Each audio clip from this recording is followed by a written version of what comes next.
Hello बच्चों, welcome to our YouTube channel career planet. Myself Surendra Guruvani. Physics में हम discuss कर रहे थे worksheets chapter to chapter. Electric current chapter की एक वर्कशीट हमने सॉल्व कर ली थी।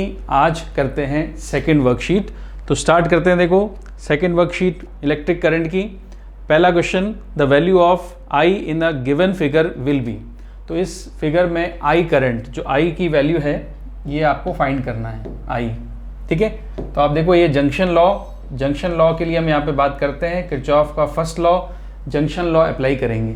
ठीक है, तो आप देखो किरचॉफ जंक्शन लॉ के अकॉर्डिंग जो एंटरिंग करंट है, जंक्शन पे एंटर होने वाला करंट इक्वल्स टू जो लिविंग करंट होता है वो इक्वल होता है। तो कौन कौन सा करंट एंटर हो रहा है? देखो एक तो करंट आ रहा है सबसे पहले 5 एम्पियर, दिख रहा है 5 एम्पियर फर्स्ट इनकमिंग करंट है। सेकेंड आ रहा है जंक्शन की तरफ 2 एम्पियर करंट, देन जंक्शन की तरफ आ रहा है 4 एम्पियर करंट, 4 एम्पियर, राइट। तो यहाँ पर ये टोटल जो एंटरिंग करंट है ये हो गया 9 + 2 11 एम्पियर। और लिविंग करंट देखो एक तो 4 एम्पियर है और एक आई है। 4 एम्पियर लीव करता है और एक आई लीव करता है, जो आई की वैल्यू हमसे पूछी है इसमें। ठीक है, तो 4 से 4 तो कैंसिल कर दो और 5 + 2 क्या आया? 7 एम्पियर और राइट साइड में है आई। तो आई की वैल्यू कितनी आ गई? 7 एम्पियर। तो करेक्ट ऑप्शन होगा इसका सी। ठीक है, जंक्शन लॉ है, बिल्कुल इजी क्वेश्चन होता है कि करंट का जंक्शन की तरफ आने वाला करंट इक्वल्स टू जो लिविंग करंट होता है जाने वाला, उनको इक्वेट करना होता है। ठीक है, नेक्स्ट देखो, in Wheatstone bridge the position of battery and galvanometer interchange, the new balance position will be. अगर बैटरी की पोजीशन और गैलोमीटर की पोजीशन चेंज कर दें, इंटरचेंज कर दें, ठीक है, तो व्हीटस्टोन ब्रिज में आपने पढ़ा है, व्हीटस्टोन ब्रिज में 2 डायगोनल होते हैं। किसी एक डायगोनल पे लगानी होती है बैटरी और दूसरा डायगोनल, जो रिमेनिंग डायगोनल होगा अनदर डायगोनल, वहाँ लगाना होता है रेजिस्टेंस नंबर 5 विद गैलोमीटर, या फिर आप कह सकते हैं गैलोमीटर। तो ये कोई कंडीशन नहीं है, कोई बाउंडेशन नहीं है कि इसी डायगोनल पे आप बैटरी लगाओगे और इसी डायगोनल पे गैलोमीटर लगाओगे। आप किसी भी डायगोनल पे बैटरी लगा सकते हो और किसी दूसरे डायगोनल पे गैलोमीटर लगा सकते हो। इसका मतलब अगर हम इंटरचेंज करते हैं तो बैलेंस पॉइंट में कोई फर्क नहीं पड़ता है, बैलेंस पोजिशन अनचेंज रहेगी, विल बी अनचेंज। ठीक है, तो इंपॉर्टेंट क्वेश्चन था ये। नेक्स्ट देखो, formula of internal resistance of primary cell in form of balancing length L1 L2 open and close circuit respectively. L1 L2 balancing length है। ठीक है, तो इंटरनल रेजिस्टेंस का जो फॉर्मूला बेसिकली पढ़ा वो था R = E - V upon V × R। ठीक है, ओपन सर्किट के लिए बैलेंसिंग लेंथ कितनी? L1। तो जब ओपन सर्किट होता है तो E मेजर होता है, E, तो E = होता है XL1। और जब क्लोज सर्किट होता है तो टर्मिनल वोल्टेज मेजर होता है, इट इज़ XL2। तो E XL1 है, V XL2 है, इनकी वैल्यूज़ को यहाँ पुट कर देते हैं तो R = आ जाएगा L1 - L2 अपॉन में L2, X कॉमन लेके कैंसिल कर देंगे इंटू R। X यहाँ भी है, X इसके साथ भी है, तो X मैंने कॉमन लिया, कैंसिल कर दिया, तो R की वैल्यू आ गई L1 - L2 इंटू R। तो ऑप्शन कौन सा है? देखो अपॉन में L2 आएगा, तो अपॉन में L2 के साथ L1 - L2 upon L2, first option right है इसका। ठीक है, तो ये इंटरनल रेजिस्टेंस का फॉर्मूला है। Next, rate of drop of potential with distance is called potential gradient. ये क्वेश्चन तो पहले भी आ चुका है, potential gradient, right. Combination of cell is called, ये भी पढ़ लिया, ये भी पहले आ चुका है, इट्स कॉल्ड बैटरी। नेक्स्ट देखो, a device by displacing which the zero deflection position is obtained. ऐसा कौन सा डिवाइस है जिसको डिफ्लेक्ट करते हैं, डिस्प्लेस करते हैं, या बोल सकते हैं स्लाइड करते हैं, जिससे हम बैलेंसिंग पॉइंट ऑब्टेन करते हैं? तो वो डिवाइस पोटेंशियोमीटर में यूज होता है, इसको कहते हैं जॉकी। जॉकी इज अ की, जिसको स्लाइड करते हैं पोटेंशियोमीटर वायर पर। ठीक है, नेक्स्ट देखो, right the mathematical form of Kirchhoff junction law. Junction law का मैथमेटिकल फॉर्म बताना है, तो मैथमेटिकल फॉर्म लिखोगे आप सिग्मा आई।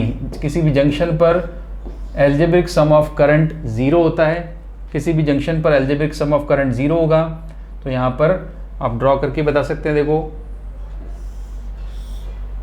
इस तरह से, ये करंट हो गया I1, फिर ये करंट I2, फिर ये करंट I3 और ये I4 और ये I5। ठीक है, तो सम ऑफ करंट 0 होगा, तो आप लिखोगे I1 plus I2 plus I3 minus I4 minus I5। अब आप देख रहे हो 3 करंट पे तो प्लस का साइन है, 2 करंट पे माइनस का, क्योंकि जो करंट आ रहा है तो प्लस है और जो निकल रहा है लीव कर रहा है वो माइनस है। ठीक है, आएगा तो ऐड होगा और लीव करेगा जाएगा तो माइनस कर देंगे, तो इक्वल्स टू 0। तो मैथमेटिकल एक्सप्रेशन इसका इस तरह से आएगा I1 plus I2 plus I3 equals to I4 plus I5। ठीक है, इधर लिख सकते हो आप एंटरिंग करंट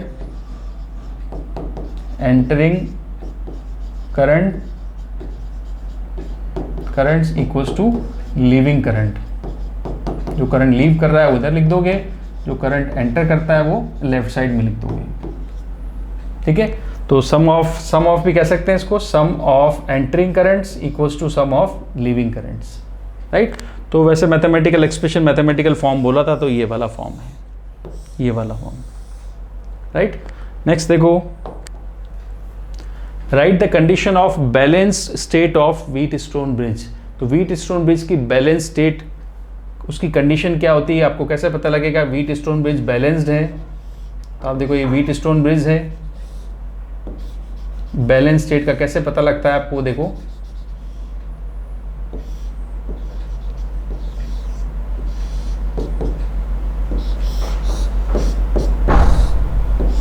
यहां पर पॉइंट्स हैं A, B, C and D। ठीक है, सो condition of balance state, Wheatstone bridge अगर बैलेंस होगा तो उसकी क्या कंडीशन है। कंडीशन है एक ही पूछिए, मैं आपको और बताता हूँ। देखो रेजिस्टेंस है यहाँ पे R1, R2, R3 and R4।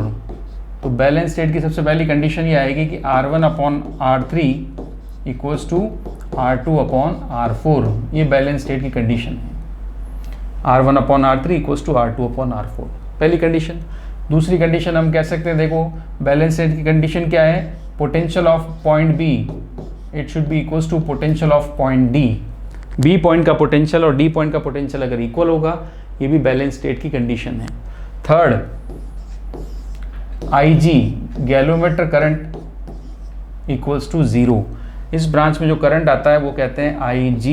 तो IG क्या होना चाहिए, 0, अगर व्हीटस्टोन ब्रिज बैलेंस्ड है तो। आपसे एक कंडीशन पूछिए, मैंने आपको तीनों बता दी कंडीशन इसकी। नेक्स्ट देखो, if the EMF of unknown cell in secondary circuit is greater than EMF of primary circuit of potentiometer, then what will happen. अब जनरली हमने पढ़ा है पोटेंशियोमीटर में प्राइमरी सेल का EMF जो होता है वो ग्रेटर होना चाहिए सेकेंडरी सेल के EMF से। तो अगर आप सेकेंडरी सेल में EMF ज़्यादा लगा दोगे तो आपको बैलेंस पॉइंट ही नहीं मिलेगा। बैलेंस पॉइंट होता है जब प्राइमरी सर्किट का पोटेंशियल सेकेंडरी के पोटेंशियल से इक्वेट करता है, तब मिलता है बैलेंस पॉइंट। इस कंडीशन में जब सेकेंडरी सर्किट का EMF ज़्यादा है, what will happen, balanced point, balance position कह लो या पॉइंट कह लो, balance position does not obtain, ये आपको मिलेगी नहीं। बैलेंसिंग लेंथ नहीं मिलेगी, बैलेंसिंग पोजीशन नहीं मिलेगी, ये ऑब्टेन नहीं होगी। ठीक है, तो लॉजिकल क्वेश्चन था। नेक्स्ट देखो, how can sensitivity of potentiometer be increase. Potentiometer की सेंसिटिविटी को कैसे इंक्रीज कर सकते हैं। तो पोटेंशियोमीटर की सेंसिटिविटी के लिए हम बात करेंगे पोटेंशियल ग्रेडियंट की। पोटेंशियल ग्रेडियंट को बढ़ाना पड़ेगा अगर आपको सेंसिटिविटी बढ़ानी है तो, पोटेंशियल ग्रेडियंट को इंक्रीज करके हम कह सकते हैं sensitivity is directly proportional to potential gradient. और पोटेंशियल ग्रेडियंट होता है x की वैल्यू होती है v upon l, potential drop per unit length. ठीक है, तो सेंसिटिविटी कैसे इंक्रीज कर सकते हैं, पोटेंशियल ग्रेडियंट की वैल्यू को इंक्रीज करके, और we can say the length of potentiometer wire increase करके। ठीक है, पोटेंशियोमीटर के वायर की लेंथ को हम क्या करेंगे, इंक्रीज करेंगे, तो पोटेंशियल ग्रेडियंट की वैल्यू क्या होगी, डिक्रीज होगी। यहाँ पे इन्वर्स रिलेशन है, पोटेंशियल ग्रेडियंट के साथ इन्वर्स रिलेशन है, क्या लिख दिया, sensitivity is inversely proportional to potential gradient. Inverse है, पोटेंशियल ग्रेडियंट की वैल्यू जितनी कम होगी जितनी कम पोटेंशियल ग्रेडियंट की वैल्यू होती है, पोटेंशियोमीटर इसका मतलब कम से कम वैल्यू को मेजर कर सकता है, तब वो कहलाता है मोर सेंसिटिव। ठीक है, तो sensitivity inversely proportional to potential gradient 1/x। ठीक है, एंड x इक्वल्स टू होता है v/L, तो यहां पर आएगा L/v, यहां पर लिख सकते हैं प्रोपोर्शनल टू L। ठीक है, तो हम क्या करेंगे, L को इंक्रीज करेंगे। L को इंक्रीज करने से क्या होगा, पोटेंशियल ग्रेडियंट डिक्रीज होगा। पोटेंशियल ग्रेडियंट डिक्रीज होगा तो सेंसिटिविटी इंक्रीज हो जाएगी। ठीक है, तो कॉन्सेप्ट आपका क्लियर है। Sensitivity is inversely proportional to potential gradient. जितनी ग्रेडियंट की वैल्यू कम से कम होगी, वो उतना कम से कम वोल्टेज नाप सकता है, इसका मतलब वो ज़्यादा सेंसिटिव होगा। ठीक है, और x की वैल्यू डिपेंड करती है लेंथ पर, तो लेंथ जितनी ज़्यादा लेंगे हम, x की वैल्यू उतनी कम आएगी, सेंसिटिविटी बढ़ जाएगी। So how can sensitivity of potentiometer be increase? Bye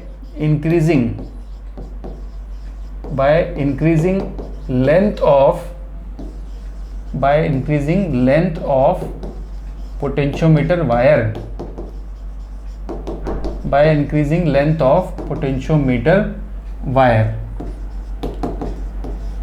ठीक है, इसलिए आपको पता है पोटेंशियोमीटर में 10 मीटर लॉन्ग वायर लेते हैं, 10 मीटर 4 मीटर भी लेते हैं, 10 मीटर भी लेते हैं। अगर आपसे पूछा जाए कि पोटेंशियोमीटर जिसकी वायर की लेंथ 4 मीटर है, पोटेंशियोमीटर की वायर की लेंथ 10 मीटर है, ज़्यादा सेंसिटिव कौन सा होगा? 10 मीटर वाला। ठीक है, तो लेंथ को बढ़ाकर हम सेंसिटिविटी को इंक्रीज कर सकते हैं। राइट, नेक्स्ट देखो, length of potentiometer wire is 10 metre. Right, standard cell 1.1 volt is balanced at 8.8 metre length. How much maximum potential difference can be measured with the help of this potentiometer? अब आपको पता है potentiometer का principle potential drop. Potentiometer का principle क्या है? Potential drop on wire, potential drop on part of the wire of potentiometer, potential drop on part of wire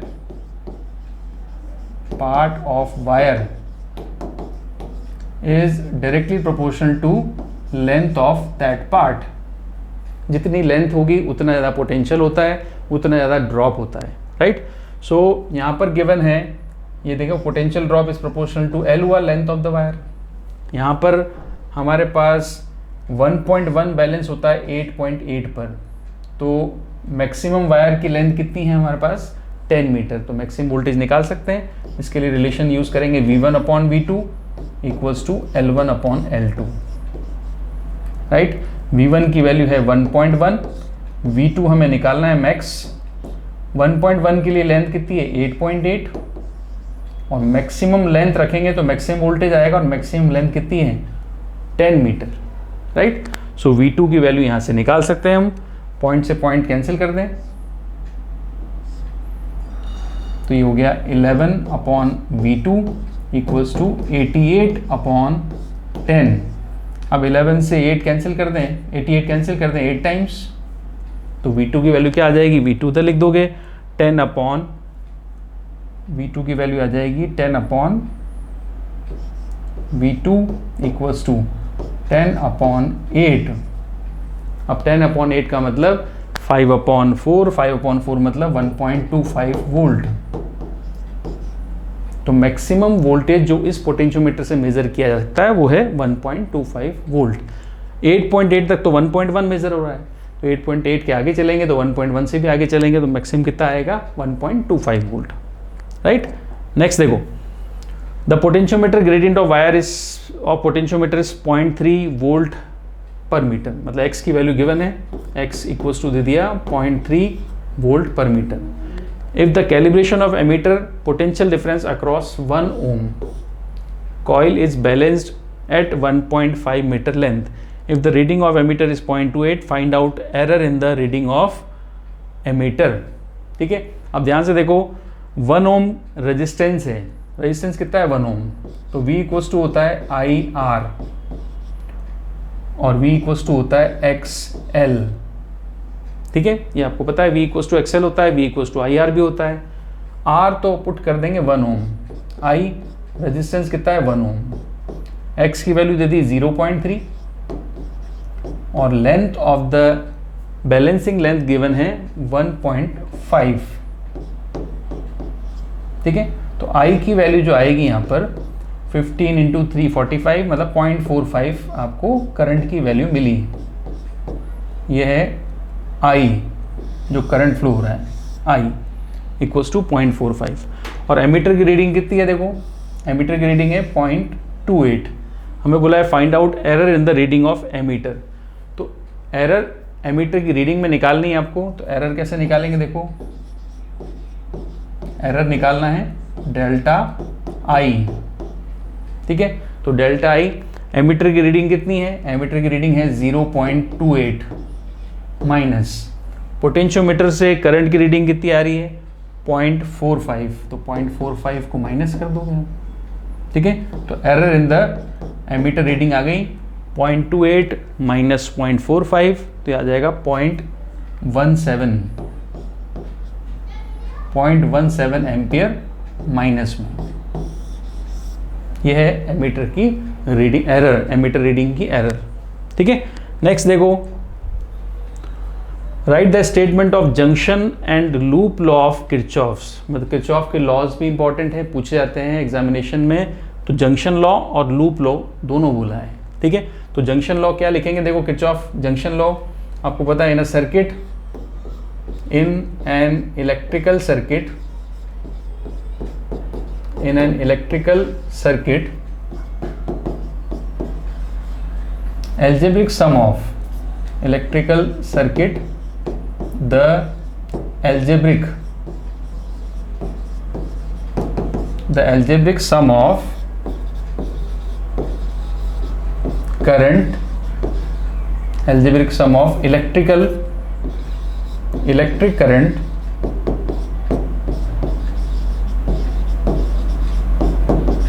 the algebraic sum of electric currents at any junction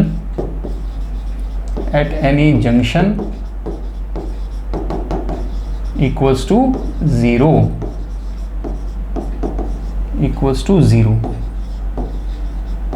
ठीक है। इसको बोलते हैं Kirchhoff junction law, sigma I sum of algebraic sum of currents equals to 0। So it is first law, KCL भी कहते हैं इसको, current law भी कहते हैं, फर्स्ट लॉ भी कहते हैं इसको, और इसको जंक्शन लॉ भी कहते हैं, ठीक है। अब आ जाए सेकंड लॉ। सेकंड लॉ को KVL भी कहते हैं, किरचॉफ वोल्टेज लॉ, और इसको बोलते हैं लूप लॉ, ठीक है।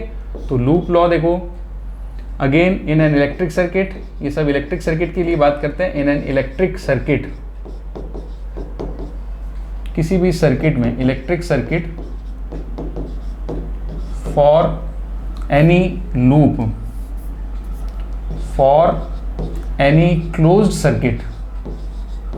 अब क्लोज्ड सर्किट को ही बोलते हैं loop, for any closed circuit, close circuit मतलब लूप, ठीक है। फॉर एनी क्लोज सर्किट और loop, the algebraic sum of,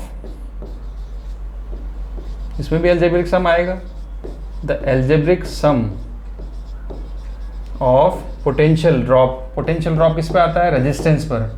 algebraic sum of potential drops on resistors, R जो होते हैं सर्किट में लगे होते हैं, R on resistors, potential algebraic sum of potential drops on resistors and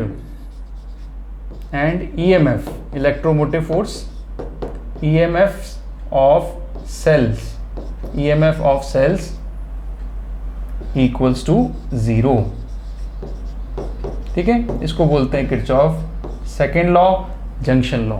इसके लिए लिखोगे सिग्मा V तो हो गया potential drop, plus sigma E, ये हो गया EMF इक्वल्स टू 0, ठीक है। ये है Kirchhoff second law. First law second law दोनों आपको लिखने हैं इसमें। नेक्स्ट देखो, again numerical standard cell of 1.2 volt is balanced at length of 2.40 metre in potentiometer. Find out balancing length for the potential difference across 3.5 ohm resistance where 0.2 amperes current flowing through it. Also find potential gradient, right. तो हमें potential difference जो measure करना है उसकी value में देखूँ, उसकी value लिखूँ, क्या मेज़र करना है, वो है I इंटू आर, क्योंकि करंट और रेजिस्टेंस दोनों गिवन है। करंट गिवन है 0.2 और रेजिस्टेंस गिवन है 3.5। तो जो V आएगा जिसको हमें मेज़र करना है, जिसकी बैलेंसिंग लेंथ मेज़र करनी है, ठीक है, तो ये आ जाएगा 0.70 वोल्ट, राइट। ये है हमारे पास, इसको हम कहते हैं V2 क्योंकि V1 गिवन है, तो V2 की वैल्यू है 0.70 वोल्ट, राइट। अब V1 है 1.2, उसकी लेंथ गिवन है, और V2 है 0.7, तो उसकी लेंथ हमें निकालनी है। तो निकाल सकते हैं। देखो हम क्या करें, इसमें यूज़ करेंगे formula V1 upon V2 equals to L1 upon L2। V1 कितना है 1.2, V2 कितना है 0.7 इक्वल्स टू L1 कितना है 2.4 और L2 हमें निकालना है, ठीक है। तो 1.2 हुआ, 1.2 से 2.4 कैंसिल कर दो, 2 टाइम्स L2 इधर लिख दो, क्रॉस मल्टीप्लाई कर लेते हैं, 0.7 उधर लिख दो, तो 0.7 इंटू 2 1.4, तो 1.40 मीटर, ये आपने निकाल दिया L2, ठीक है। तो नेक्स्ट जो बैलेंसिंग लेंथ आएगी वो आएगी 1.40 मीटर। अब बैलेंसिंग लेंथ के साथ साथ also find the potential gradient, तो पोटेंशियल ग्रेडियंट और निकालना है इसमें, तो पोटेंशियल ग्रेडियंट निकाल सकते हैं इजीली। पोटेंशियल ग्रेडियंट क्या होता है, x equals to V upon L होता है। अब हमारे पास V है, हमारे पास L है, तो V कितना है 1.2, 1.2 की बैलेंसिंग लेंथ कितनी है 2.4, तो इससे निकाल सकते हैं पोटेंशियल ग्रेडियंट। V कितना है 1.2 और लेंथ कितनी है 2.4, तो x की वैल्यू आ गई 1/2, 1/2 मतलब 0.5 वोल्ट पर मीटर, ठीक है। तो V अपॉन L ले लो। अब V1 अपॉन L1 भी ले सकते हैं, V2 अपॉन L2 भी ले सकते हैं, कुछ भी लें अपन, V1 अपॉन L1 से भी निकाल सकते हो, V2 अपॉन L2 से भी निकाल सकते हो, आंसर यही आएगा, राइट। सो ये है potential gradient, potential drop per unit length. Next, the real value of EMF of cell or potential difference across resistance cannot be measured by voltmeter. Why? How real value can be measured by potentiometer? अब इसका reason या question जो आपको पूछा है, ये इस question का जो दूसरा क्वेश्चन बनता है, आंसर सेम है दोनों का, ये क्वेश्चन पूछने का तरीका है, और दूसरा तरीका पूछ सकते हैं why potentiometer is better than voltmeter. दोनों का रीज़न, दोनों का आंसर एक ही है। तो वोल्टमीटर से एक्चुअल वैल्यू क्यों नहीं मेज़र कर सकते, बिकॉज इसका आंसर लिखें फर्स्ट का, बिकॉज वोल्टमीटर, जो आप वोल्टमीटर यूज़ करोगे, because voltmeter draws current from cell. Voltmeter operate करने के लिए क्या करता है, कुछ करंट ड्रॉ करता है सेल से, इसलिए real value of EMF of cell हम यहाँ पर मेज़र नहीं कर सकते, क्योंकि रियल वैल्यू ऑफ ईएमएफ कब मेज़र होती है, जब उसमें से कोई भी करंट फ्लो नहीं होता है। ईएमएफ मेज़र करने के लिए हम बोलते हैं कि जब सेल ओपन सर्किट में हो, ओपन सर्किट मतलब सेल वर्किंग में ना हो, सेल यूज़ नहीं आ रहा हो, तो अगर वोल्टमीटर लगाओगे तो सेल इसमें करंट फ्लो करने लगेगा, इसका मतलब सेल ओपन सर्किट में नहीं है, तो ये हम मेज़र नहीं कर सकते, राइट। ये इसका रीज़न है। How real value can be measured by potentiometer. आप पोटेंशियोमीटर से रियल वैल्यू क्यों मेज़र करते हैं, because potentiometer, voltmeter current draw करता है, पोटेंशियोमीटर करंट ड्रॉ नहीं करता है, ठीक है। पोटेंशियोमीटर से मेज़र कर पाते हैं, क्यों, क्योंकि पोटेंशियोमीटर करंट को ड्रॉ नहीं करता है, because potentiometer does not draw any type of current from the cell, right. Next, find out equivalent resistance between A and B in the following. ये सर्किट गिवन है और ए और बी पॉइंट ये given है, देखो ए पॉइंट ये रहा, B point ये रहा, ठीक है। ये टोटल रेजिस्टेंसेस हैं, 5 रेजिस्टेंस हैं, और ए और बी के बीच में इक्विवेलेंट आपको बोला है। तो इसका डायग्राम देखो, ए और बी के बीच में इक्विवेलेंट रेजिस्टेंस निकालने के लिए ए है। अब ए से 2 रेजिस्टेंस जाएंगे, एक तो जाएगा सी पर, एक जाएगा डी पर। तो एक रेजिस्टेंस गया सी पर, एक रेजिस्टेंस जाएगा डी पर। ए से 2 रेजिस्टेंस निकल रहे हैं, ये दोनों मैंने ड्रॉ कर दिए। ए से सी के लिए ये रहा पॉइंट सी, और ए से डी के लिए ये रहा पॉइंट डी, राइट। और इधर देखोगे आप पॉइंट बी है, ये पॉइंट है बी, बी से भी दो रेजिस्टेंस निकल रहे हैं, एक जा रहा है डी पर, बी से डी, और बी से एक सी के लिए आ रहा है, नीचे से देखो तो बी से कनेक्टेड है एक रेजिस्टेंस सी के लिए आर, और ये जो बचा रेजिस्टेंस ये वाला, ये सी और डी के बीच में है, सो एक रेजिस्टेंस ये आ जाएगा आर। सारे रेजिस्टेंस इक्वल हैं, तो आप ध्यान से देखोगे तो ये व्हीट स्टोन ब्रिज बनता है, और व्हीट स्टोन ब्रिज में इन दोनों रेजिस्टेंस का रेशियो है 1 और इन दोनों रेजिस्टेंस का रेशियो भी 1 है, तो 1:1 हो गया, मतलब आपका ये बैलेंस्ड है। तो it is balanced Wheatstone bridge, it is balanced Wheatstone bridge. तो it is balanced Wheatstone bridge. तो अगर ये बैलेंस्ड है तो बैलेंस्ड, आपको पता है बैलेंस्ड में इस रेजिस्टेंस का कोई रोल नहीं है जो डायगोनल पे लगा होता है, इस रेजिस्टेंस का कोई रोल नहीं है, इसको आप हटा सकते हो, इसको रिमूव कर सकते हो, ये सर्किट में वर्क नहीं कर रहा है, राइट। अब हमारे पास बचे दो रेजिस्टेंस ऊपर, दो नीचे। अब इस सर्किट डायग्राम को ऐसे ड्रॉ कर सकते हो, आर एंड आर, ये पॉइंट हो गया बीच में डी, और नीचे भी ये आर और ये एक ये आर, ठीक है। तो यहाँ पॉइंट हो गया आपका बी और यहाँ पॉइंट हो गया आपका ए। तो आर आर, नीचे भी आर आर, ऊपर दोनों रेजिस्टेंस सीरीज में, नीचे वाले दोनों सीरीज में हैं, तो ऊपर आप लिख सकते हो 2R, राइट, और नीचे भी लिख सकते हैं हम 2R। तो यहाँ पे पॉइंट आएगा B, यहाँ पे पॉइंट आएगा A। ये कितना हो गया 2R, ये भी कितना हो गया 2R। अब 2R दोनों कौन से कॉम्बिनेशन में है? ये पैरेलल कॉम्बिनेशन में। तो पैरेलल कॉम्बिनेशन में इक्विवेलेंट रेजिस्टेंस निकाल सकते हैं हम। RAB पूछा था, ये दोनों पैरेलल कंडीशन में है, तो पैरेलल के लिए फॉर्मूला लगा लेंगे 2R into 2R upon 2R plus 2R, ठीक है। ऊपर आ गया 4R स्क्वायर, नीचे आ गया 4R, 4R स्क्वायर, नीचे आएगा 4R। तो 4 से 4 कैंसिल, R से R कैंसिल, तो RAB जो बचेगा, A और B के बीच में इक्विवेलेंट रेजिस्टेंस आएगा, वो आएगा R, ठीक है। तो A और B के बीच में इक्विवेलेंट रेजिस्टेंस आएगा R। ये बैलेंस व्हीट स्टोन ब्रिज का डायग्राम है जो इस तरह से बनाया जाता है, ठीक है। तो ये थी वर्कशीट इलेक्ट्रिक सर्किट की। मिलते हैं नेक्स्ट वर्कशीट में, नेक्स्ट लेक्चर में। Till then, good bye.